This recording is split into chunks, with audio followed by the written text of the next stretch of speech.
চাটমোহরে অবৈধভাবে চলছে সবগুলো ইটভাটা, দেখার কেউ নেই। চাটমোহর উপজেলায় অবস্থিত কোনো ইটভাটারই নেই কোনো ইট পোড়ানোর লাইসেন্স অথবা পরিবেশ অধিদপ্তরের লাইসেন্স, কিন্তু বছরের পর বছর কোটি কোটি টাকার ব্যবসা করে আঙ্গুল ফুলে কলা গাছ হয়ে যাচ্ছে ইটভাটার মালিকগুলোর। ইটভাটায় অনিয়মই যেখানে নিয়ম।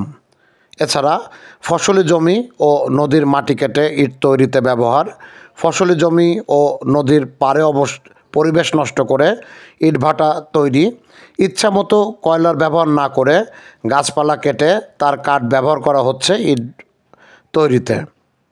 শিশুশ্রম, দাদনসহ নানাবিধ অভিযোগ আছে আগের মতোই, কিন্তু প্রশাসনের নাকের ডগায় হলেও দেখার কেউ নেই।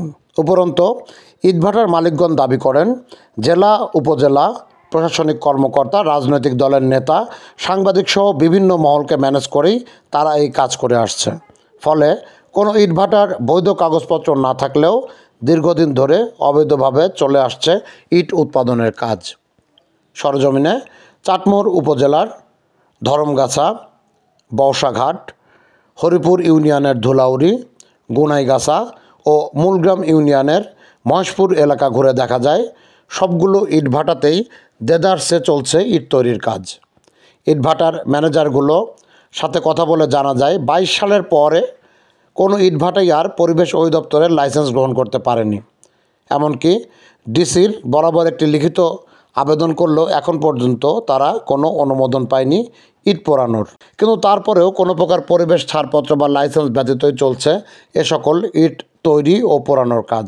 এলাকাবাসী জানান, ফসলি জমি, নদীর পাড়ে গড়ে ওঠা এ সকল ইটভাটাগুলোতে ফসলি জমি ক্রোক করে তৈরি করা হয়েছে ইটভাটা।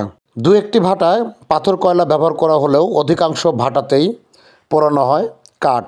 এছাড়া বিভিন্ন রাজনৈতিক নেতা ও ক্ষমতাশীল দলের লোকজন ইটভাটার মালিকানায় থাকায় তাদের পক্ষে কিছুই বলা সম্ভব হয়নি। সমিল বসিয়ে নিলেও প্রশাসনের নজরে আসেনি কাঠ পোড়ানোর বিষয়টা। এ সকল অবৈধ এবং পরিবেশ ক্ষতিকারী ইটভাটাগুলোকে বন্ধ করার আহ্বান জানান এলাকাবাসী, অথবা অন্যত্র সরিয়ে নিয়ে পরিবেশকে বাঁচানোর তাগিদ দেন এলাকায় বসবাসকারী সাধারণ মানুষগুলো।